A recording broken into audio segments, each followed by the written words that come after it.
Hi everyone, welcome back. Yes you can by Ashok sir. Yes you can में आपका welcome है, आपका स्वागत है। Friends, today I am going to teach you physics.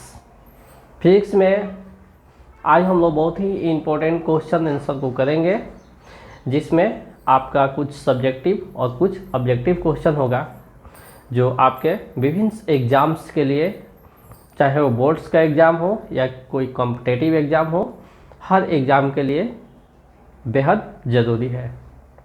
बस आप यूं ही देखते रहिए, पढ़ते रहिए और एक तैयारी से विभिन्न एग्ज़ाम्स की तैयारी आप लोग कर सकते हैं। तो इसको देखिए, पढ़िए, समझिए। वीडियो अगर नहीं समझ में आता है 2-3 बार इसको रिपीट कीजिए, आपको ज़रूर समझ में आएगा।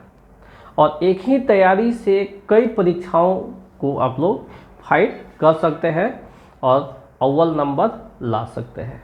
तो इसको देखते हुए समझिए और इसको हो सके तो अपने लिए जो इम्पोर्टेंट टॉपिक लगे आपको, उसको अपने नोट पैड में नोटेट करते जाइए।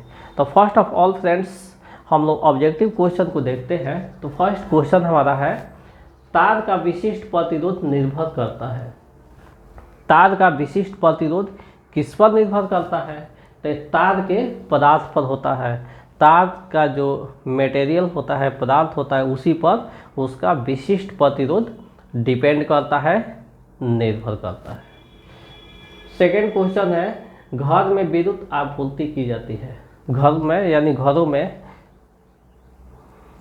नहीं समझे, जो हम लोग के घर में जो बिजली आती है, लाइट आती है, तो उसकी आपूर्ति की जाती, मतलब कितना लाइट आता है, कितने वोल्ट में आता है। तो ये 220 वोल्ट एसी करंट आता है, जिसको प्रत्यावर्ती धारा कहते हैं। क्लियर? इसके बाद नेक्स्ट क्वेश्चन है, विद्युत ऊर्जा का व्यावसायिक मात्रा क्या है? जो आपके घरों से पैसा लिया जाता है बिजली का, वो किस तरह माप कर लिया जाता है? ये यूनिट के द्वारा माप कर लिया जाता है। इसके बाद बिजली घंटी कैसे कार्य करती है? तो बिजली घंटी चुंबकीय प्रभाव पर अपना कार्य करती है।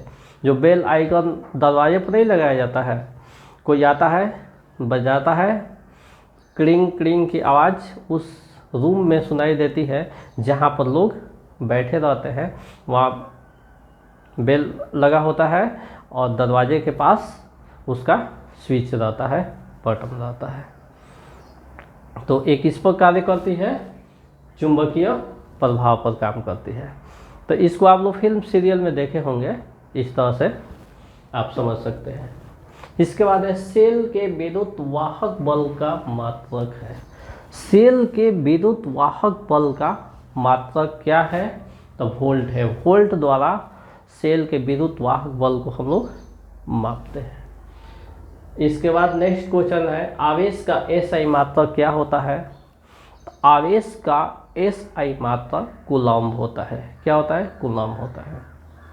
तो इस प्रकार से आपका ये ऑब्जेक्टिव क्वेश्चन रहा। इसके बाद हम लोग सब्जेक्टिव क्वेश्चन की तरफ देखते हैं।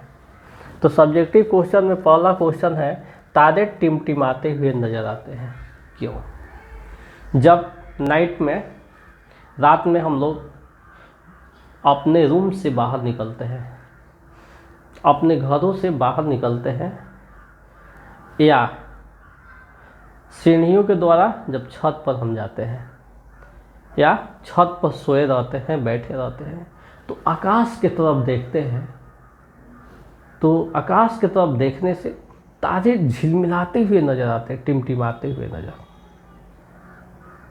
तो हमारे माइंड में एक क्वेश्चन आता है कि तारा ये झिलमिला रहा है, टिमटिमा रहा है, ये सही है कि जो हम देख रहे हैं हमारे देखने में कोई तकल्लुफ है?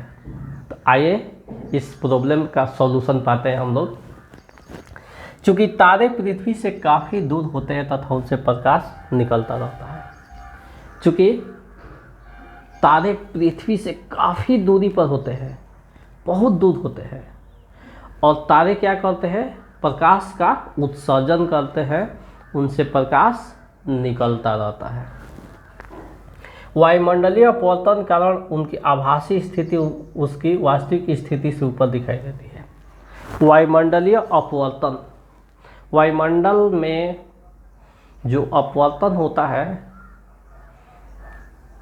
उसके कारण उसकी जो आभासी स्थिति है उसकी वास्तविक स्थिति से थोड़ा ऊपर दिखती है, जिससे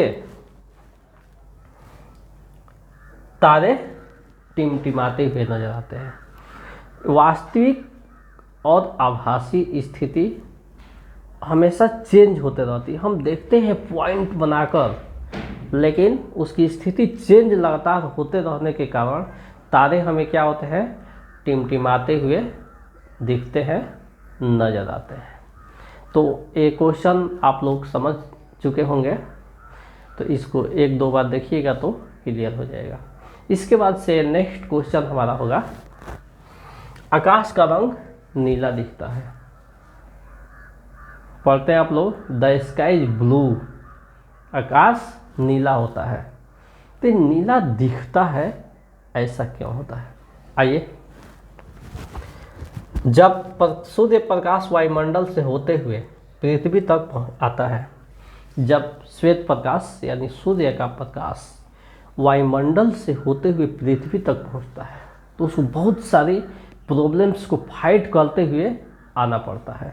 जैसे वायुमंडल में जलवाष्प हो गए, धुएं हो गए, धूल कण हो गए इत्यादि से टकराते हुए जब पृथ्वी पर पहुंचता है, तो सूर्य प्रकाश का जो